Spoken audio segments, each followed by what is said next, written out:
Hello everyone, welcome to the Joking Dolphin Gaming Pod. I'm Mark and as always joined by Nathan. Hello. But not Matthew yet again. Yep, still on his jollies, isn't he? Enjoying his birthday now in Mauritius. Yeah, that's it. I honestly, when I saw that picture of him, I thought they'd shaved him and it was just like shaving wounds all over his face. But no, it turned out to be a birthday cake. Red velvet by the looks of it. It did look quite delicious with all the fruit and everything on top. It did. It was like it had a bit of a jolly. Yeah, definitely. Ripe age of 33 now. 40's looming. I'm not going to. Sorry, Mark. That. I'm a bit closer to that myself, but okay. Okay, shall we move on to the big news then? Yep, let's do that. Okay, so massive news, in fact. So the UK regulatory body, the Competition and Markets Authority, has officially prevented the proposed $69 billion Microsoft Activision Blizzard deal. Surprising, I have to say. Definitely. And it's not for the reasons that we originally thought it was going to happen. Because all the way through this, it's always been Sony pretty much moaning about Call of Duty. That's it. And it not being fair. And then the CMA comes out of nowhere and says, right, it's because of cloud gaming. Yeah. And the monopolization of that aspect of it, which is an interesting take. I won't read all of this, but these are some excerpts from the CMA statement, which is taken from the UK government's official website. It says, the CMA has prevented Microsoft's proposed purchase of Activision over concerns the deal would alter the future of the fast-growing cloud gaming market, leading to reduced innovation and less choice for UK gamers over the years to come. Microsoft has a strong position in cloud gaming services, and the evidence available to the CMA showed that Microsoft would find it commercially beneficial to make Activision's games exclusive to its own cloud gaming service. Microsoft already accounts for an established 60 to 70% of global cloud gaming services and has other important strengths in cloud gaming from owning Xbox, the leading PC operating system, Windows, and a global cloud computing infrastructure, Azure, and Xbox Cloud Gaming. The deal would reinforce Microsoft's advantage in the market by giving it control over important gaming content such as Call of Duty, Overwatch, and World of Warcraft. The evidence available to the CMA indicates that, absent the merger, Activision would start providing games via cloud platforms in the foreseeable future. Did you ever contemplate the whole cloud gaming thing? No, it's never just like something that I thought about. I think we were just thinking about the IPs and the games and things and what that would mean moving over to Xbox without even thinking about maybe the larger picture of the cloud gaming side. Yeah, I mean, fair play to the CMA for looking at that. But are they right? I think, to be honest, I think they've got a point, because if they say that Microsoft already has 60 to 70% of the cloud gaming landscape, then that will there'll be more of a stranglehold on that grip of the cloud gaming space. But one of the bits that I maybe not enjoyed, but I thought it was quite funny afterwards, that Microsoft and Activision both branded the UK as being closed for business in air quotes and less attractive than the EU. So here we go. UK bad. Funny. Yeah, that's it. But Martin Coleman, he's the chair of the independent panel who conducted the investigation, said this: gaming is the UK's largest entertainment sector. Cloud gaming is growing fast with the potential to change gaming by altering the way games are played, freeing people from the need to rely on expensive consoles and gaming PCs and giving them more choice over how and where they play games. This means that it is vital that we protect competition in this emerging and exciting market. Microsoft already enjoys a powerful position and head start over other competitors in cloud gaming, and this deal will strengthen that advantage, giving it the ability to undermine new and innovative competitors. Microsoft engaged constructively with us to try and address these issues, and we are grateful for that, but their proposals were not effective to remedy our concerns and would have replaced competition with ineffective regulation in a new and dynamic market. Cloud gaming needs a free, competitive market to drive innovation and choice. That is best achieved by allowing the current competitive dynamics in cloud gaming to continue to do their job. I mean, even the media got this all wrong. Like, everyone was like, "Oh, this is going to go through." I think, like, the Financial Times was saying, like, "Oh, this is going to happen." Yeah. And then, no. Even I've said it previously. Like, there's nothing that can stop this, and it's going to happen. But this is really throwing a spanner in the works, because we're at the 11th hour now. I think they said that they've got until the 30th of June to finalise the deal. Otherwise, there's going to be a $3 billion break fee that Microsoft are going to have to pay. And there could potentially be renegotiations of the deal made with Activision to purchase. I think Phil Spencer said there had like 14 bodies they had to try and get on board with it or something like that. And they've got 9, I think he said. But they're still going to get the EU on. And I think they're supposed to make their announcement in the next couple of weeks. Yeah. So I think that's going to be, based on what that is, I think that's going to be massive, depending on what that ruling is. Yeah. And then also there's the FTC in the US as well. What are they going to do off the back of this? Are they going to side with I think the FTC, CMA? Yeah, I think the FTC will allow it, personally. Well, because it's an American company. Well, that's true. I was going to say it's good for the US, isn't it? So you'd think they'd want to strengthen their grip. I think the EU is now going to be the battleground. Yeah, which is strange. I always thought personally it was probably going to be Japan. Yeah. With like the Sony, Nintendo. But it does make me laugh about how the CMA, as you said, well, the only ones seem to be looking at the big pictures. Like even Sony just didn't seem to care about the whole cloud gaming thing. Yeah. Like the one thing that they saw that could probably stop them. Yeah. They've just been looking. It's all right. We'll do your job for you, Sony. Yeah. It's like Sony's been playing checkers. CMA's been playing 3D chess. Yeah. Microsoft has stated they're going to appeal the decision. Yeah. Microsoft and Activision, yeah. One thing that I thought was quite hilarious is the share price dropped 11%. And then old Bobby Kotick came on television. Of course he did. To reinforce how well the business was doing financially and to diminish the CMA. Yeah, it did not look very happy. But like I care. Boo-hoo, Bobby. I know they've just made, well, in the first 3 months they made $2 billion on Call of Duty Modern Warfare 2, so yeah. I think they're doing a bit all right, aren't they? Yeah, they'll be fine. So as I said, they're going to appeal it. They've now hired, you see this, they've hired a lawyer who has previously fought and won against the EU on behalf of Intel and Apple. Yeah. So yeah. But the thing is with this is those appeals take 5 to 6 months to process. Yeah. And they've not got that much time. Yeah, and the CMA have never reversed a decision apparently. Yeah. So.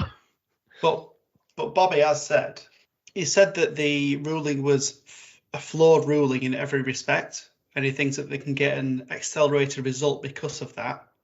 But again, they've got just under 2 months to do it. Well, he's a flawed CEO in every respect. So. Well, nobody's perfect. Yeah. But here's a question though: if Google Stadia still existed, do you think this would have gone through? As it being a competitor? There would have been more competitors, but I don't know how much market share Google actually had, to be honest. Because I only knew, obviously, I had it, you had it, Matt had it. I knew probably 2 other people that had it out of my group of, I won't call them friends, associates. Yeah.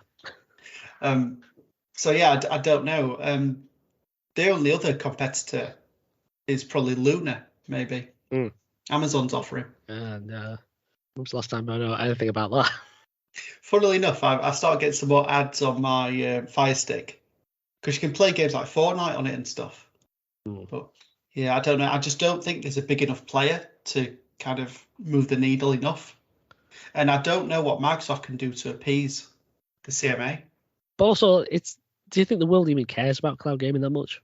I personally don't at all. Really. I don't think it's in a place right now that it can really compete fully with console gaming, because I don't think the internet infrastructure is where it needs to be in order to fully utilize it.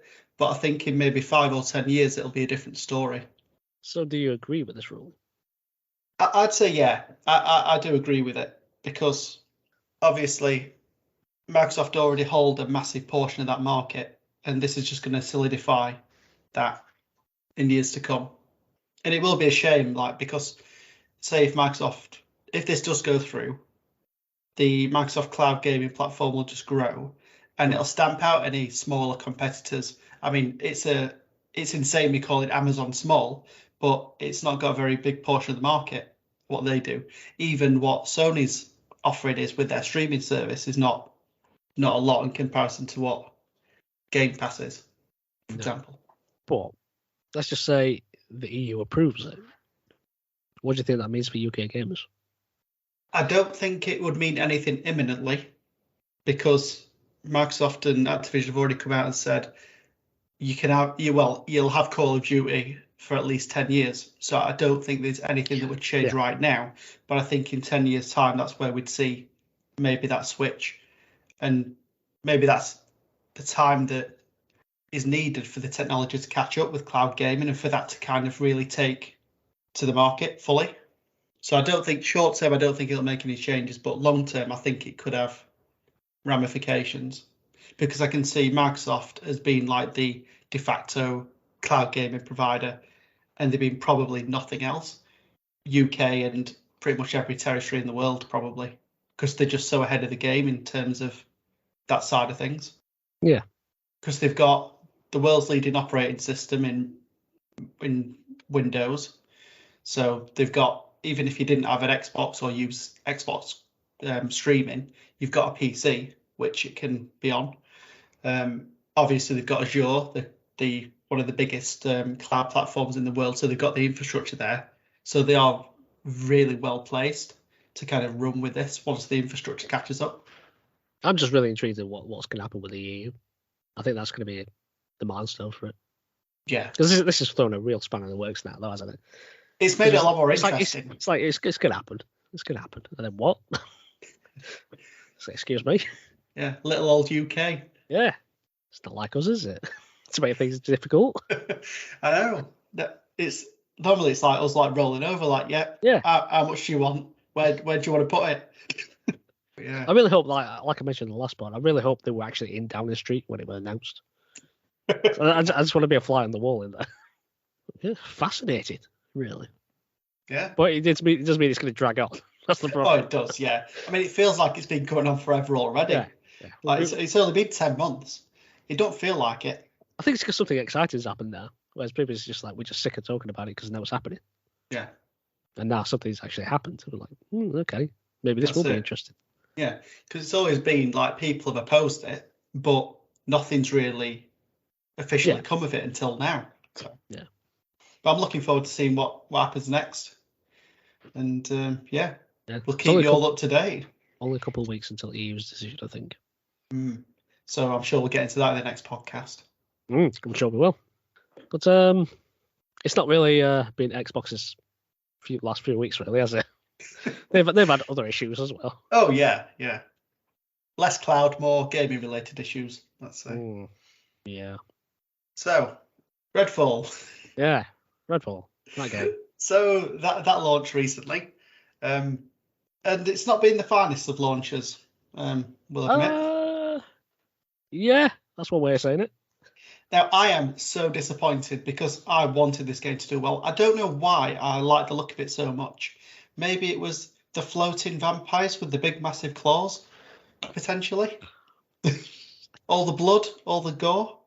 Yeah, fair play to the people who were looking forward to this, but as soon as I saw that first initial trailer, because it was like at the end of one of their showcases, weren't they? Yeah. And they made a big thing. I just thought it looked a bit pants, right there and then. I don't know what people saw in it, but anyway.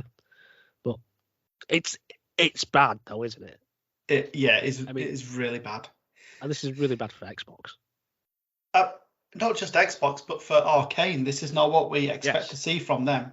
Like they've done Dishonored, Dishonored 2, Prey, Deathloop. Maybe not as good, but still serviceable. And then this. I mean, this even got delayed as well, didn't it? It did, yeah. Now it's been panned by games and critics. And funnily enough, like subsequently, Phil Spencer has come out and talked about this. Yes. So it was with Kinda Funny, and he was saying that even if they did push it back another 3 months, that it wouldn't have really made a difference. Which I agree with. In terms of probably the core gameplay, but all these bugs we're seeing. Oh, yeah, technicals, yes. But a bad game in the end is a bad game. Yeah. It's as if they tried to shoehorn Fortnite into Far Cry, let's say, in terms of what it's trying to do. Like with all the different weapon grades, like a gun's a gun at the end of the day. It shouldn't really matter if it's a green or a purple or a gold. It's strange. It's just like they didn't exactly have the greatest marketing for it either. Like the whole, the IGN video. Did you see that? Well, it was just like somebody not playing the game very well to begin with, just thinking it looked a bit tedious and that it just looked all a bit iffy. Yeah, they was playing 60 frames per second on PC, I think it was. Yeah, and they've not been able to ship it at 60 FPS. Yeah, and then they also came out saying it's 30 FPS on console, and it's like, I'm sure PC gamers wished it was 30 FPS because I've seen it drop as low as probably 13, 14 FPS. I mean, it's just not really looking good for Microsoft, really, is it? It's like I'm worried about Starfield now, and the thing is, so much is now riding on that. Yeah, that's it. Like the last few exclusives that Xbox have flopped. They need a big hitter. They need a banger to come out and basically show people why they should get a Series X and S. Yeah, because there's nothing really worth buying an Xbox for. It's like, obviously at launch, they were supposed to launch with Halo Infinite. Yeah, and then that got pushed Didn't back. happen. Yeah, didn't happen. That launched, and that came out in a state. Yeah. I mean, I don't know what it's like now. I mean, it's better now, and it's probably evened out a bit to not one of the best Halo games, but it's kind of middle ground, I'd say. It's not as bad as it used to be. But I think this is a problem connected to the last thing we just talking about, is that it seems like they're too busy trying to hoover up studios and not making the most of what they already have. Yeah. I don't understand. They've got some fantastic developers there, and they don't seem to, for whatever reason, either not giving them the time, the money to just put good stuff out.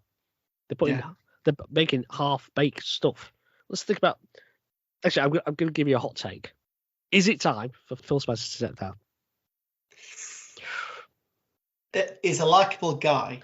Well, this is the thing. But you make a good point. Is he the right person to take Xbox forward? Yeah, everyone seems to like the dude. He's because he is a gamer and he speaks a language that we can understand. Yeah, not COO language. Yeah, he plays the One of Us card very well. Yeah. But in the end, the proof is in the pudding. The games that are coming out. The pudding is tasting bad. Yeah. The games that are coming out are not up to scratch. I mean, listen, I'm not going to flat out and say everything's bad. Forza. Yeah. You can't really knock them. Microsoft Flight Simulator. That was great. Outside of them, is there anything that really stands out over, I think it's 9 years he's been in charge? That's not to say he's not done great things outside of the games. Yeah. Because I know he's put a lot of initiative into Game Pass and cloud gaming, that kind of thing. But in the end, gamers care about games. Yeah. And they're just not getting them. Yeah. I mean, for me, Ori and the Will of the Wisps was a fantastic game. I know it's not like a AAA or anything, but I think we're both talking about like blockbusters at the moment, aren't we? Yeah. Because you just look at PlayStation, it's just they're knocking about every time.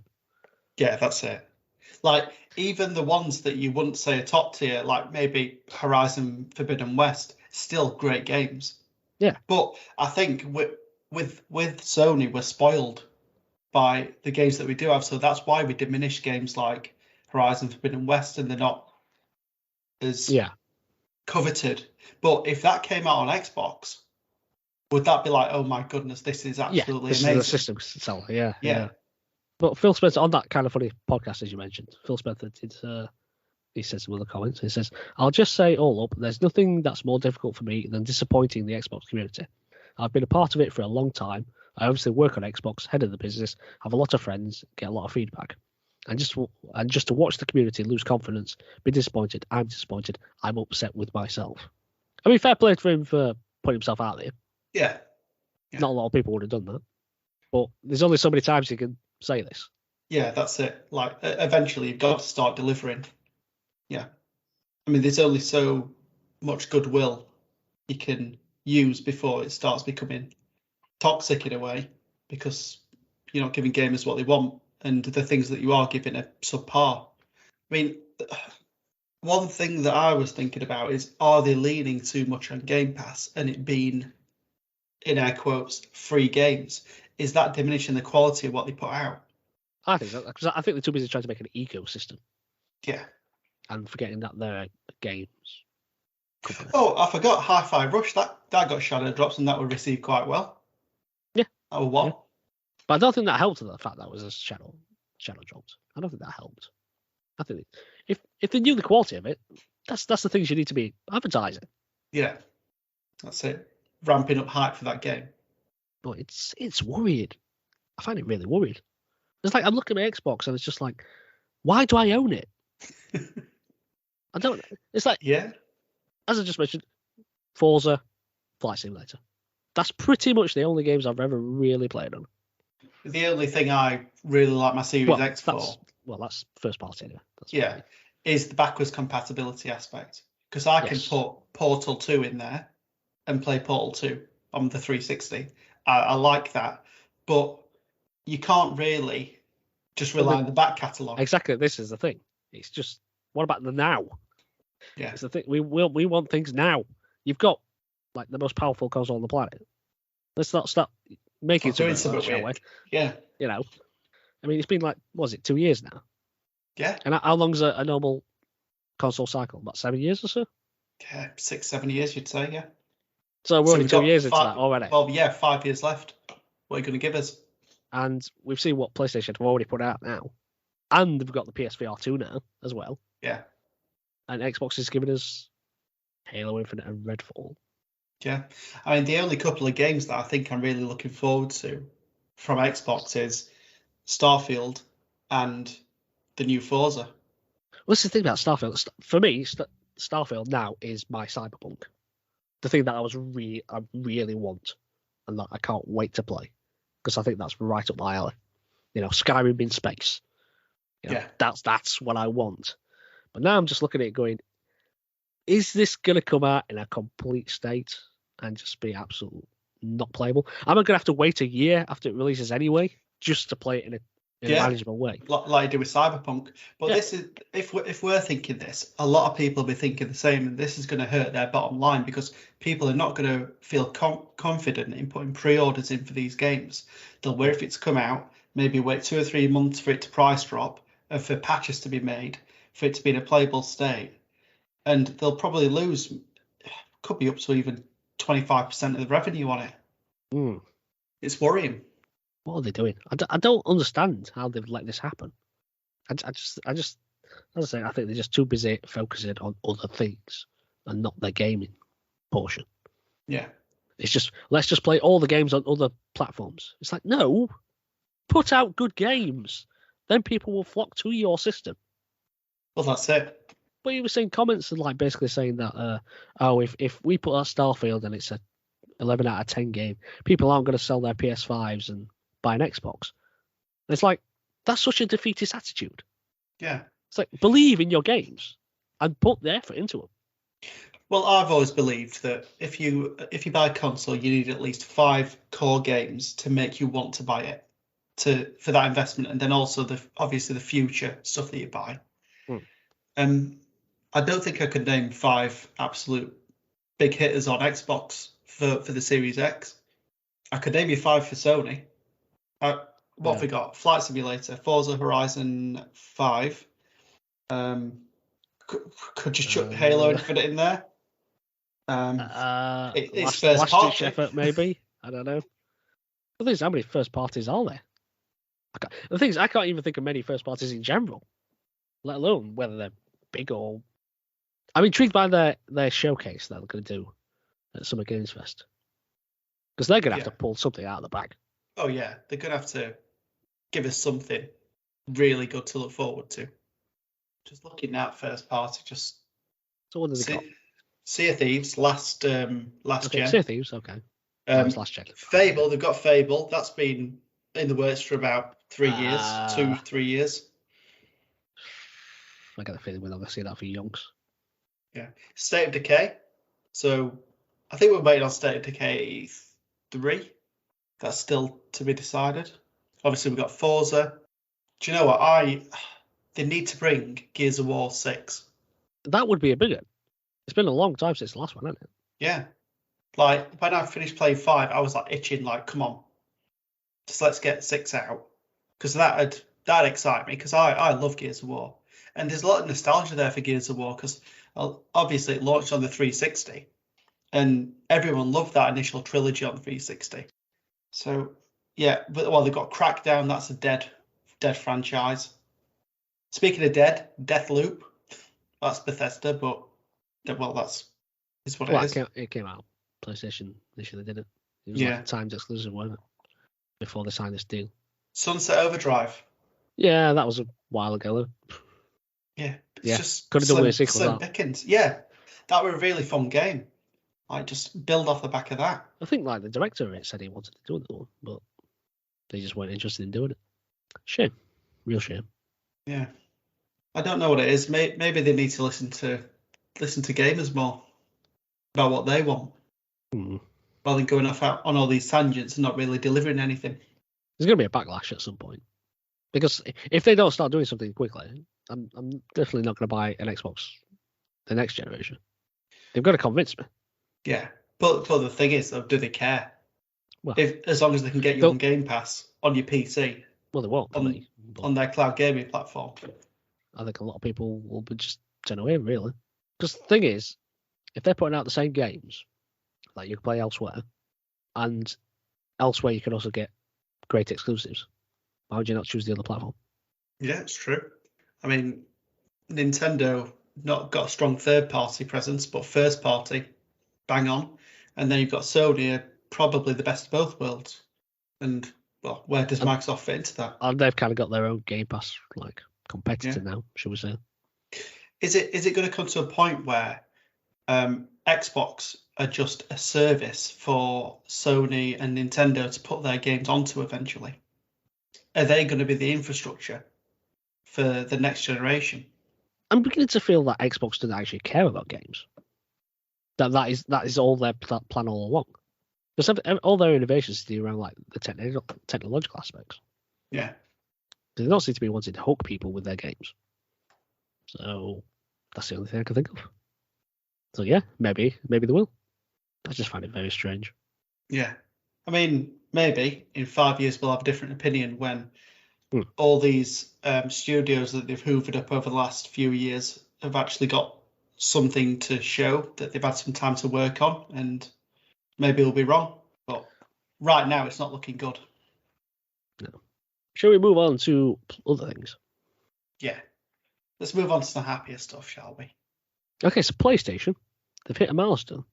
So a 2022 financial year announcement from Sony has stated that the PS5 has now surpassed 38.4 million units sold. And it had the highest selling fourth quarter of any console in history, apparently.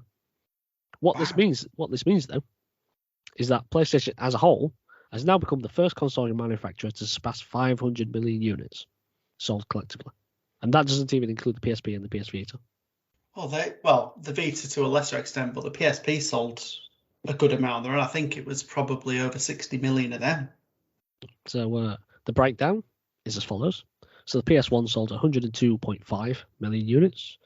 PS2 sold 155 million units. PS3 sold 87.4 million. PS4, 117 million. And PS5, 38.4, as I just said. Yeah. So, yeah, not bad. They're doing all right. Yeah. To be honest, I'm surprised about them PS3 numbers, because after the PS2 came out, that did fantastically well.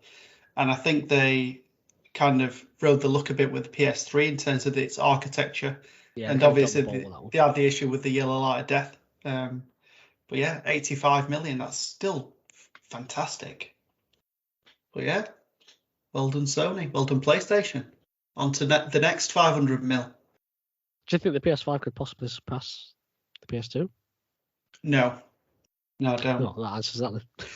Because I think a lot of people bought the PS2 because it was also a DVD player, and at the time they were quite expensive. So they were like, and it was, I think when it launched, it was a couple of £100. Yeah, I was going to say this game is a lot more expensive now. Yeah. So I think at the time there was, if you were at a shop and you could spend 150 quid on a DVD player or 200 on a PlayStation, you think, right, we'll chuck an extra 50 quid in. The kids can play it with games and stuff as well. Yeah. But yeah, with the PS5, I don't think there's as much of a need for people to pay for an 8K Blu-rays. Obviously we've got streaming now, so there's a lot of people that don't have any physical discs anyway. Yeah. So I can see it probably surpassing 100 million, but I don't think it'll get itself into PS2 territory. But shall we stick with Sony then? Mm-hmm. So it's been announced that Sony are shutting down their first-party studio, Pixel Opus. Ah. So they're known for the titles Entwined and Concrete Genie. So Pixel Opus posted on Twitter, "Dear friends, our Pixel Opus adventure has come to an end as we look to new futures.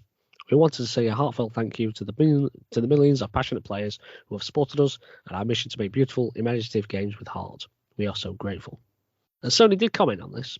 They said, "PlayStation Studios regularly evaluates its portfolio and the status of studio projects to ensure they meet the organization's short and long-term strategic objectives.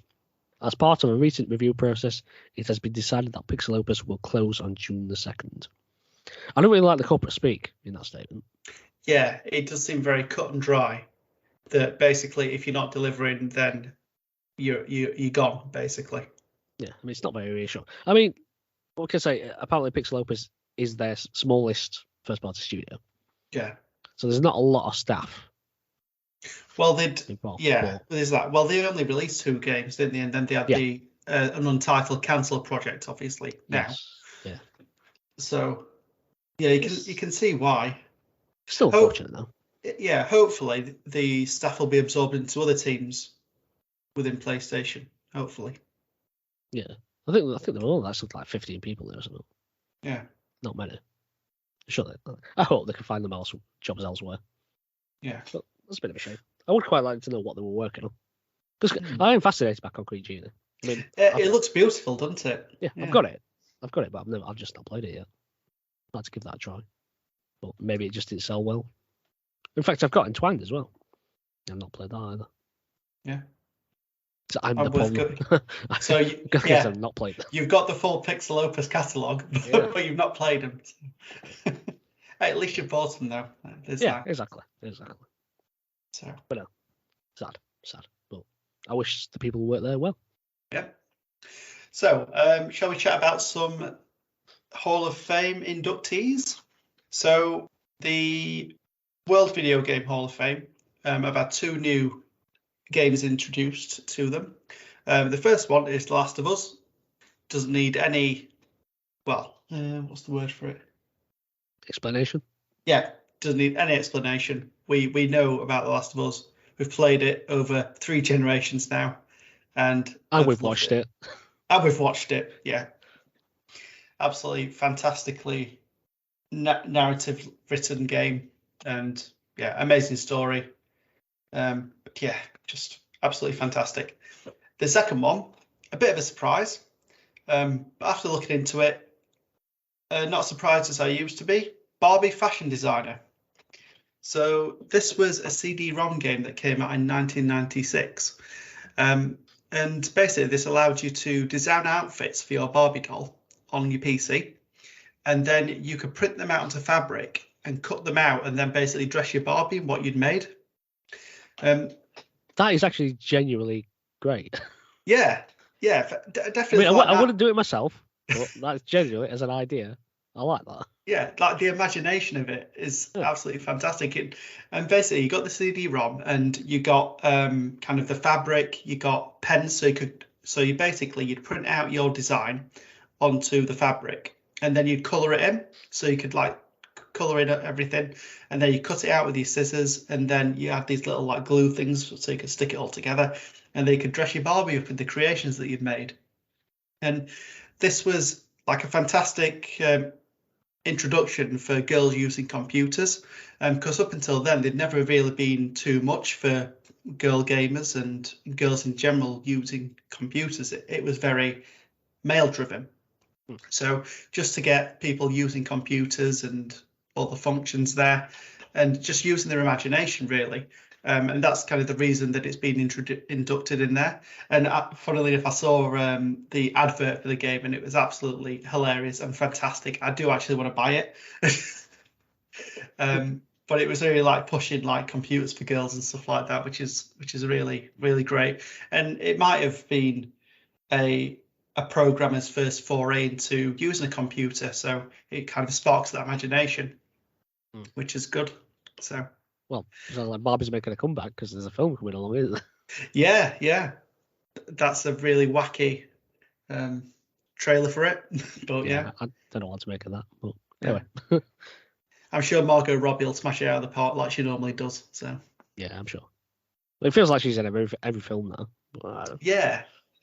Yeah, it does. I'm just thinking like all the things that she's been in and that she's doing. Yeah, but she's good at what she does now.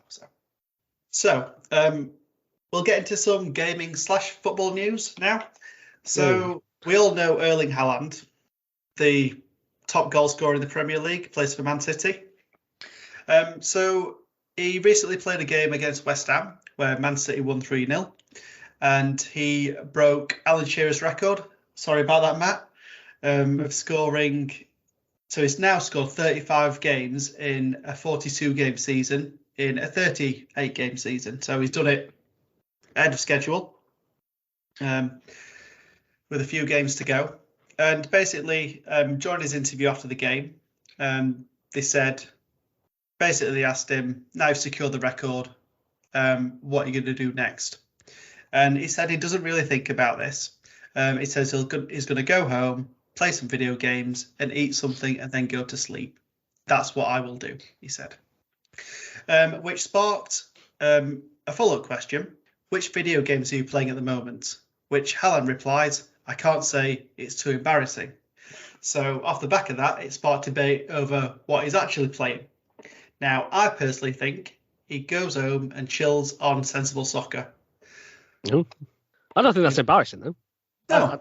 I don't think that'd be cool. Yeah. Like, you've got to think, if it was like FIFA or Call of Duty, he might come out and say it.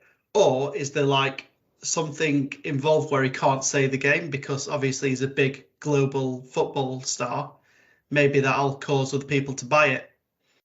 I don't know. Or not buy it if they don't like him. Or he's under NDA. Yeah. There's that. Yeah. Maybe Redfall. Maybe that's why it's embarrassing. That's true. Yeah, could be Redfall. Well, some people have speculated and said it could be Animal Crossing. So he might want to go home, whack on his Switch, sort his island out. That's not embarrassing either. Come on. Yeah. Plenty of celebs play that, don't they? I think in 2023, nothing should be embarrassing when it comes to gaming. It's the largest entertainment medium in the world. Well, this is the thing, is that we're supposed to act like we're not supposed to enjoy it. Yeah. Even though it is the biggest entertainment industry in the world. We can like games. We're allowed to like games. Everybody's allowed to like games. Yeah, that's it. And then one person did say that what could be embarrassing? Of his $470,000 a week wage that he's spending all on Robux. Well, that's the case. That would be embarrassing, I guess. Yeah, or V-Bucks if he's playing Fortnite.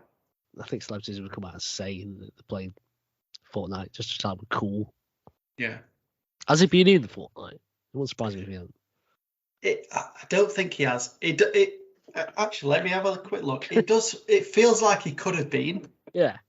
Searching for Fortnite football players on Google, and if it comes up with like American football hand egg players, I'm not going to be happy. Neymar's been in it. Of course he has. Who else? City games that are really embarrassing. Maybe he's been playing Barbie's fashion designer, and he don't want to let it slip. Is that Marco Reus? Looks like him. Who's that? I think that's Harry Kane. Seen some pictures of Harry Kane. Yeah, I don't think he's been in it. Oh, wait a minute. Is that him? That'll change. Yeah, because when he celebrates, he always does that meditation thing. So that's going to be an emote, definitely. They've got to like shill that for 500 V-Bucks. Yeah, not being in it as far as I can see, but yeah. Wonder what Haaland chills at home playing on his time off. Oh, cool. Yeah, he could play Pokemon, yeah. Although he shouldn't be embarrassed about that either. True. Yeah. Anyway, it's 2023. You can play whatever you want and be proud of it. Enjoy what you like to play. Here. And I guess that's it for the news. Shall we move on to what we're currently playing? Let's do it. Do you want to start? Yeah, go on then. I think you did the honours last time, so I'll do the honours this time. So Fire away. I have been playing 2 games. Well, technically 3, external from the norm. So yeah, I'll get into it. So the first game that I played is Super Mario Land on the original Game Boy. So taking it back to the early 90s.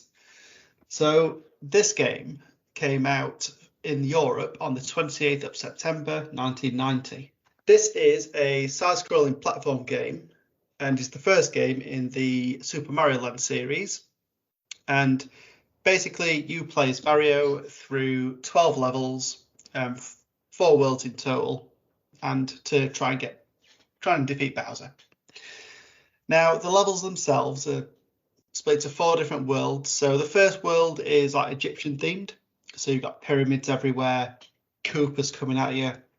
It's absolutely insane. Yeah, because Egypt's pyramids, that's all it is. That's it. It's honestly, it's very stereotypical. As I go through, you'll realise.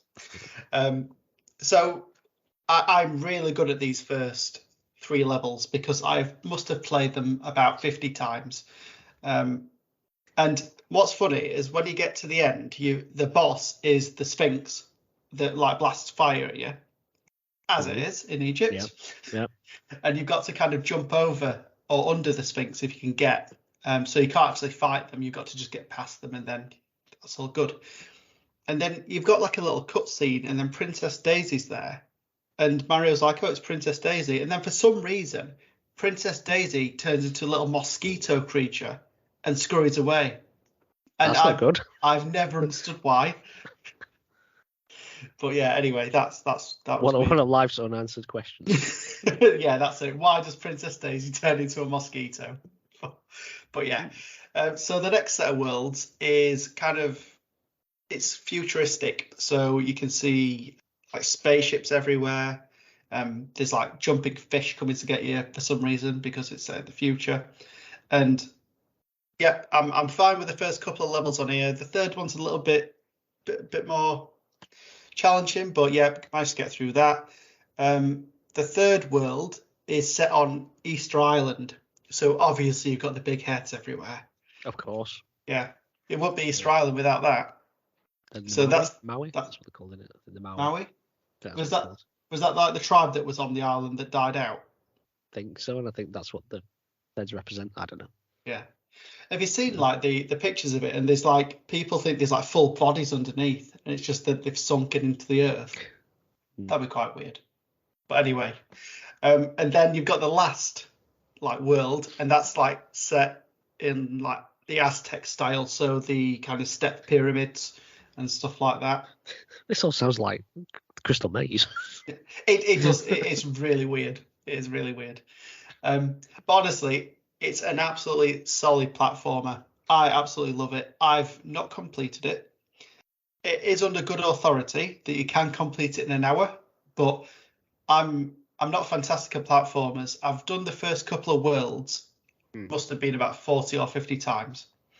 And I had this game when I was younger, and then somehow I lost it, and then recently I've bought it again. I already thought I had it, but I bought a couple of games from eBay, and this was there as well. And I put it in, and I'm like, oh my goodness, I've got number 2. I've not got this one. I've not got Super Mario Land. And the music came on, and it was like, do, do, do, do. And I was like, oh my goodness, this is my youth. And I love it so much. And one thing that is absolutely hilarious is, when you get a star to power up, it does the can. So it's like, as you're absolutely flying past, destroying everything in your path. It's absolutely amazing. I don't know why they chose that song, but I'm there for it. Yeah, so when I originally got it, I think I potentially might have got a dodgy copy. Okay. When I was 10 years old. Now, there was one thing that gave it away. because I was very astute as a child. So we got this game from Spain, and on the front of it, it said 50 games in one. So what? Yeah, so because of that, I deduced that it wasn't a legitimate copy of the game. And it literally had that Mario game on 50 times. So no matter what game I picked, it was always that Mario game. Well, it's technically the truth. Yeah. So, that was literally the only game that I could play on that. But honestly, I've just been loving it. I think in between recording this podcast, so when we first started, I was playing it. In the interval, I was playing it, and I'm going to play it after, because it's my mission now to actually complete this game. I've got to actually get to the Aztec bit, because I can get to the Easter Island bit. I get to the second level, and then it all seems to fall apart from there. The platforming just gets a bit too advanced for me. But I'm older than I used to be, probably crappier than I used to be. So one thing I don't like about the game is that you can't save it either. So if you sit down, you've got to dedicate that time to it, which is annoying. Yeah. But game's not what it used to be, is it? Yeah. Yeah, it was just difficult for difficult sake, just to keep you coming back. But yeah. Anyway. But yeah, I've been playing that for on and off for the last probably week or so, just trying to get through it when I've had time. Like sometimes I'll have been on a really good run. I'll have stacked about 8 or 9 lives up, because once you've completed a level, there's not like the flag in normal Mario games where you can get to the top and get an extra life or whatever. But there's 2 entrances to get to the next level. There's the bottom entrance that'll just take you to the next level. But if you can platform your way to the top entrance, then it does like a little roulette thing where if you click on A, it'll stop, and then you can get either new lives or power-ups and things. So, yeah. So that helps. But yeah, that is my new mission, to try and complete that game. So, do you think you'll succeed? Probably not, but I'll try my best. It's all we can do. I look forward to hearing about that on the next pod. And the next game that I've been playing, another Nintendo game, is Detective Pikachu. Oh. Yeah. Okay. So along with the film, they came out with a game. It's not fully based on the film, but there are parallels there. So I can confirm there is a talking Pikachu. But in terms of who voices the Pikachu, this astounded me, but I'll get onto that shortly. So this game for the 3DS originally came out on the 23rd of March, 2018. And the person who voices Pikachu was a Chinese voice actor called Kaiji Tang. Now, when I first heard Pikachu's voice, I thought, this voice sounds vaguely familiar. So I started looking into what he'd done before. And he'd done quite a few games. So he'd done like Soul Calibur. So there was a voice in that, but I didn't really connect to that one. And I found out that he voiced Ichiban Kasuga in Yakuza Like a Dragon. So the voice that I've listened to for pretty much 50 hours. And then once I found that, I was like, yes, that is the one. So, it was quite interesting.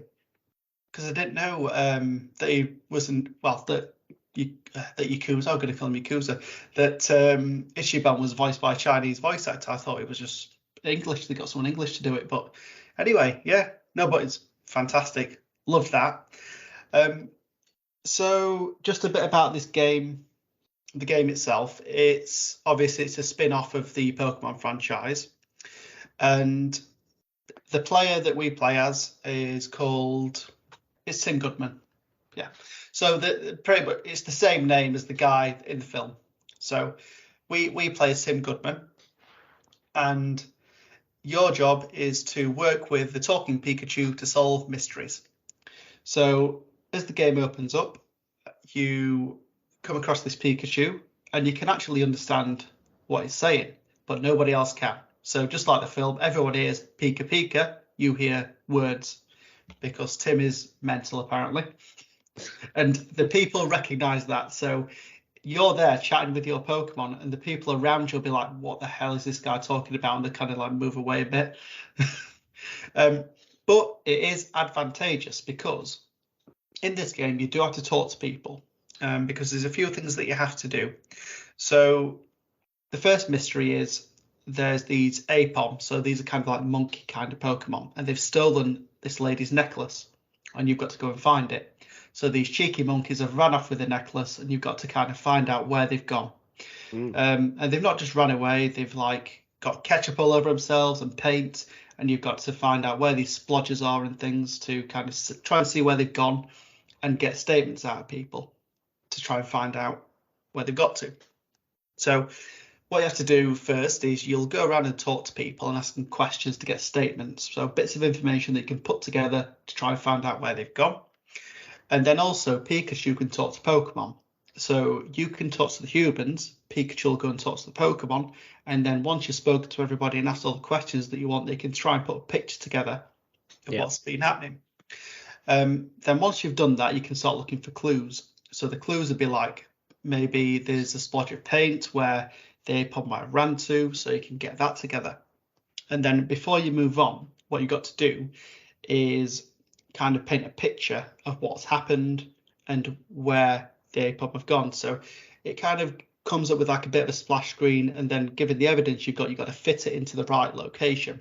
So there's little boxes in the map, and you've got to say, right, this happened here, this is the testimony from this person, in order to move on. So you've got to kind of pay attention to what you're saying to people, what they're saying to you, in order to build a picture of what's actually happened, which is quite interesting. So eventually I found the culprit, and it turned out that they'd been in a fight with another Pokemon. So because of that, the necklace had gone missing. So there was another set of things I had to do. So like, right, there was a few bits of evidence lying around. So there was a feather, some rubbish, and using that feather, I said, right, which Pokemon did this Apom fight with to lose the necklace? So off the back of that, I had to go around this park, finding all the bird type Pokemon and which feather belongs to this Pokemon. Well, which Pokemon belongs to the feather, or vice versa. But this is where my existing Pokemon knowledge came in, because I knew the colour of the feather belongs to a Murkrow. So I was like, right, I'm one step ahead.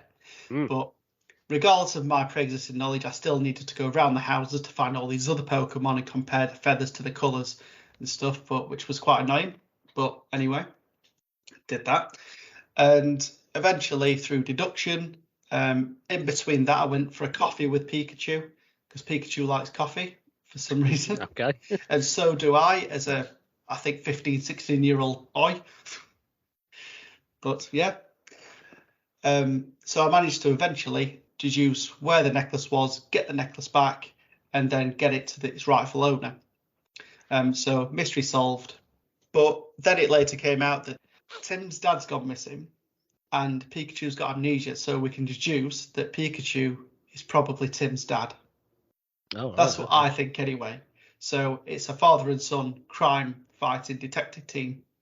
Yeah. So, but yeah, anyway, I got through all that and I finished chapter 1. So each chapter is a mystery. So I've done the first mystery and then now moving on to the next one. So I've gone down to the station and it's like kicked off the next stage of events. So yeah, I mean, to be honest, normally I don't play anything other than like the mainline Pokemon games. So the ones where you kind of train your Pokemon up to fight other Pokemon and do that kind of thing. But this is quite interesting. I'm enjoying it quite a lot so far. And yeah, I can't wait to play more of Tim's adventure. So nice. Yeah. There's one other thing I want to mention. I have tried Amazon Luna out for the first time. Ooh. Because they didn't put me off Cloud enough. So, thoughts. One thing that was quite interesting, the only reason I did play is because I got an ad. And I was like, oh, Luna, let's have a look at what games there are. And there's an absolute ton. And you can pay for Luna Plus if you want to have access to a load of other games, but I didn't want to do that. So I just played the normal games that they've got access to. And Fortnite was one of them. Your favourite game.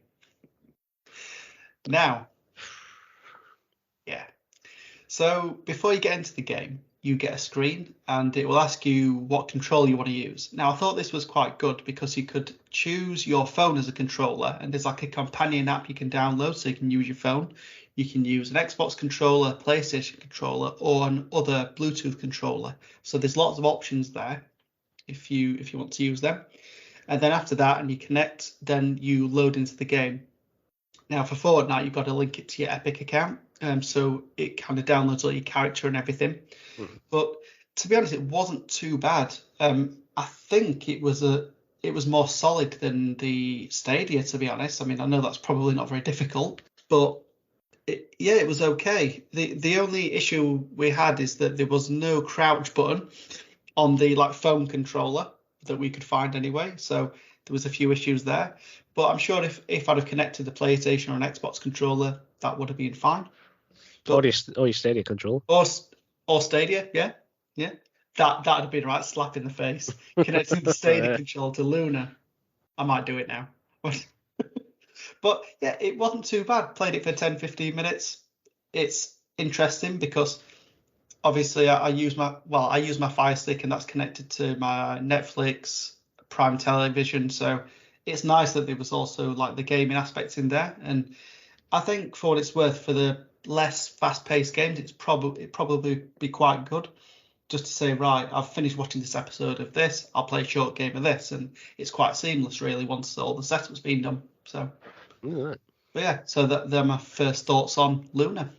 A lot more positive than Stadia was. Yeah, I mean, to be honest, that's only because that there was no cost to entry. So even with Stadia, we paid £20 for the setup. With this, it's already part of your subscription, so it's fine. Interesting. Yeah, but yes, that is what I've been playing. What about you, Mark? Okay, so do you remember last week, Nathan? I told you I was on this fighting game streak. Yes. And then you said something to me. Do you remember what you said to me? Was it about Virtua Fighter? Yes. Yeah. So I decided to dabble in Virtua Fighter 5 Ultimate Showdown. Nice. So of all the games that all the fighting games I've played recently, Virtua Fighter is probably the one I remember the least. I do remember having one on the Mega Drive. Yeah. But I can't remember anything. I can't remember any of the characters on it or anything, to be quite honest. So I've been working in these fighting games. I've been working through my way through the story modes and that kind of thing. Of course, this doesn't have a story mode, so that pretty much set the tone for this one, really. It's got standard series of just beat a series of opponents, and then that's it. You win the game, but I do like the fact that you get they do have this instant win thing by you can whack people out of the ring. Yeah, that is quite interesting. Which you don't see very often. Yeah, because it just adds another dynamic, doesn't it, to get gaining ground on people and the way that you move, rather than it just being you punch each other until your health's gone. Yeah. Although if you lose by that method, it's cheating. Yeah, of course. So I managed to complete it, shall I say? But then the game, as in tradition in fighting games, it seems, is that they throw in a bonus opponent. And this one's called Dural, and they promptly kicked my arse. So I wasn't very good at that. It's not a bad looking game. In fact, the background and environments I really liked. They were quite serene and peaceful, to be quite honest. Yeah. Which is ironic for fighting game. But it's a simple game in terms of its buttons. So you've got 3 buttons in use: kick, punch, and guard. So all my combos just exactly the same. It's just kick, kick, punch, kick, kick, punch, and that's about it. Really. Oh, and if you hold 2 of them together, I just kept doing a net breaker as well. But the thing is, when you've got all these polished modern fighting games now, this just feels like it's been left way behind. Yeah, I think the mechanics are they're similar to what they were when the original Virtua Fighter came out. They've not really moved on that much. Yeah, it's not got much depth to it at all. And I did delete it after playing it.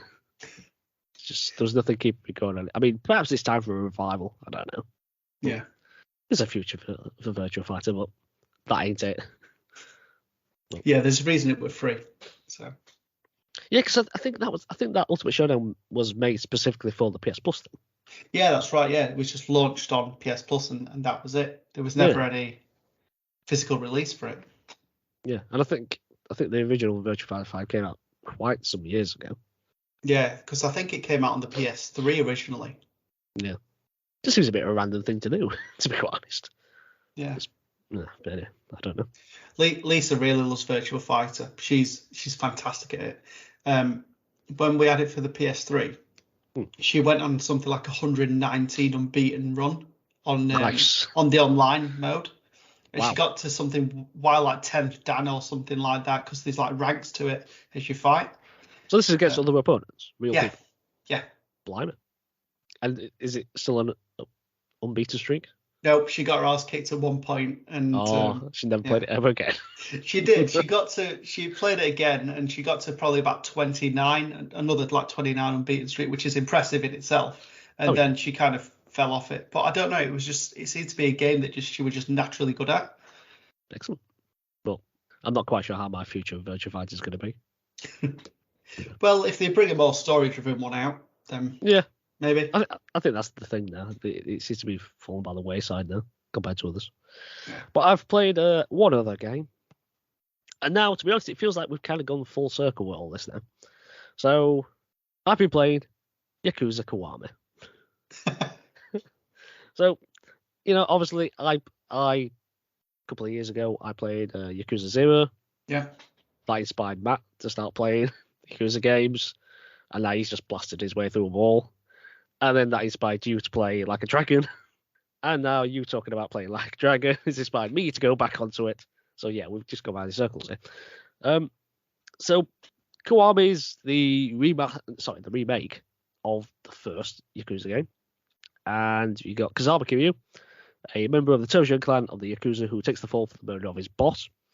And he's then chucked in jail for 10 years. And upon his release, he goes in search of a childhood friend who has gone missing and becomes embroiled in the search for 10 million yen that has been stolen from the Tojo clan. And in the midst of all this, he meets a young girl called Haruka, which may have a connection to all this. So it's a semi-open action-adventure game, like all the Yakuzas are. That takes place in Kamurocho, a fictional district in Tokyo. And as you run around the city, various gang members will take an exception to you and will pick a fight. So regularly you have to bash some heads in. Yeah, they like getting their asses kicked, don't they? You think they talk to each other and think, let's not approach this guy. Yeah, but then they just spot you and go, I want to scrap with him. Maybe they just like to test themselves, I don't know. Yeah, maybe. Yeah. So the game worlds aren't particularly huge in the Yakuza games, but it's just they're densely populated with places and things to do with them. There's numerous places to eat and drink. There's like loads of places for mini games. So you got bowling, mahjong. There's an underground casino. There's a thing called Mesu King, which did puzzle me. So this is a weird one. You collect a series of cards, and on these cards are pictures of women dressed up as animals. Ah, okay. Yeah, and then you use these cards to compete against other people in a bizarre version of rock, paper, scissors. It's odd. I can't even begin to explain it. Outside of that, you've also got the batting cage, which is typical. Oh yeah, love that. Yep. Pool, darts as well. Now, is the pool any good? The pool, yeah, it's not bad actually. But I only did the they've actually got like as well as like the normal game of pool. They've got like a sort of like a trick shot kind of thing as well. So it puts the black ball in certain places, and then it puts obstacles on the table. And you've got to try and pop the black ball without either like touching these other obstacles or things like that. That's quite intriguing, but bloody hard. So I weren't very good at that. I'd lose hours at that. Yeah. But the darts as well. And the darts, the place I found was actually in a whiskey bar. So very nice. Yeah, so I ended up downing a whiskey and then playing the darts. And it actually does affect you. It's like goes blurry, all the dartboard. I'm like, oh God, I don't know how I'm going to get on with this. There's a bunch of other mini games as well that I can't remember. But so much like Yakuza 0, what I love is we have this serious Yakuza story, but then it's littered with ridiculous sub stories as well. Yeah. Like injects like a lot of humor into things. Like one of the ones that stood out to me is in one of the arcades, I came across a businessman, and he was trying to get toys out of the the UFO catcher. Oh yeah, the crane game. My favourite game. We love them. And it was like, oh, can you try and get these toys for my daughter? And I got him one. I was like, okay, that's great. And then I go back into the arcade and he's there again. It's like, oh, can you get this one for my daughter as well? And then eventually I think he wanted like 3 at the same time. It was like a family of fluffy toys he wanted as well. So I managed to do it all for him. And then it said like one of my favourite lines of the game. He said, well, you see, she's not exactly my daughter per se, but she does like to call me her daddy. And that's just the kind of humour that you kind of get from the Yakuza games. Yeah. Graphically, looks great. Looks wonderful. What I do love is that the Yakuza games seem to have this real cinematic quality to them in terms of their cutscenes. Yeah. It's like I don't know how to describe it, but there's like a certain level of quality in them. They really feel like cinema when you watch them, whether it's the direction of them or just the lighting. They don't, everything about it. It's just they feel so unique. I think the Yakuza cutscenes, controls. Well, fighting's easy. I mean, it's just mash square basically, isn't it? Yeah. And they've got the heat system, so if you raise high enough, it allows you to perform like a devastating, powerful move that could put an opponent down instantly. And you've got 4 fighting styles. So you've got Brawler, Beast, Rush, and Dragon. And with each fight, you gain experience points that can be used to upgrade these fighting techniques. Apart from Dragon, which can only be upgraded by doing certain side activities. But I'm telling you now, Brawler is the way to go. Put everything into that. Yeah, put everything into that. I like Rush. I just love like drifting past people and punching them in. I'm telling you, on Exaquama, Brawler is the one. Now, there's a thing in it called Majima Everywhere. So there's a character called Goro Majima, who was in Yakuza 0 as well. And basically, throughout the entire game, he harasses you. He insists on having fights with you at every possible opportunity. So he will just appear in the game world at random intervals and just attack you. And I have to say, it started out funny, but then it got a bit tedious, I must say. Particularly when you're like lower level and your stats aren't up to scratch. I mean, that's not to say all bad, it just makes like amusing. So sometimes he like makes amusing appearances. Like if you go and play like a mini game, if you go to the batting cage, you'll have your little mini game, and then as you're just about to walk out, he will turn up and start spouting nonsense to you, and then you'll have a scrap in the batting cages and things like that, which is quite funny. But when you're just walking around trying to do stuff, and then he will literally just hide. So he will hide in a bin or something, or he'll just like run around a corner and stuff like that. It's annoying. There is something similar on Yakuza 0 where there's this guy that just stands around random places. Yes. And if you walk past him, he'll attack you and take all your money. Yes. What's his name? Mr. I know. Money something. Moneybags. Yeah. No, not Moneybag. What was his name? Moneybags is Spyro. I can't remember his name. But yeah, he's a big, large dude. Yeah. And I tried to find He was probably worse, to be honest. But I can't wait to get to a point where I can beat the hell out of him and take all my money back. Because I'm actively scared to walk around sometimes because I'm looking around seeing where he is, and I'll try and kind of swerve around him. But at least he's easy to spot. Yeah, he's a big guy, yeah. And what I tend to do is either just run into a shop or run to a save point. That'll stop them. So there's a tip for you. But anyway, that's Majima Everywhere. There was one other funny thing that I noticed. So, they have hostess clubs. Yeah. In Japan. So in this one, they had 2 clubs, and you become like close to 2 separate hostesses. It's like 1 in each club. And you sit, chat, buy food and drink and that kind of thing. And then there's like this rank system that goes up for each one. And then you can ask them out on a date and all that. And I took one out and I bought her a 98,000 yen French handbag. And I handed it to her, and she looked disappointed with it. I was thinking, that's 590 quid that was worth, and you had the gall to be sad about it. But after you've ranked up each one to an S rank, you have like this little side mission. It's part of one of the sub stories. Basically, once you rank them to S, you get a sub story with that post S. So that's why I did it. So you get this little side mission, and then when you complete that, you get a random video of a real woman frolicking around on a bed in lingerie. Nice. I mean, worth doing. I like women in lingerie as much as the next guy, but this was just weird. I didn't understand what was going on here. I'm glad I wasn't playing it with anyone else around. I was just like, what even is this game? It's just what we come to expect from Yakuza, though. Just stuff like this. Yeah, I think it is, pretty much. But one final thing I've got to mention is Pocket Circuit Racing. Do you know Pocket Circuit Racing? I've played Dragon Kart in Yakuza Like a Dragon. Ooh, but I don't know what that is. That's basically their version of Mario Kart. But is this like Micro Machines, but Yakuza style? No. Basically, Pocket Circuit Racing is how can I describe it? So you have these little race cars, right?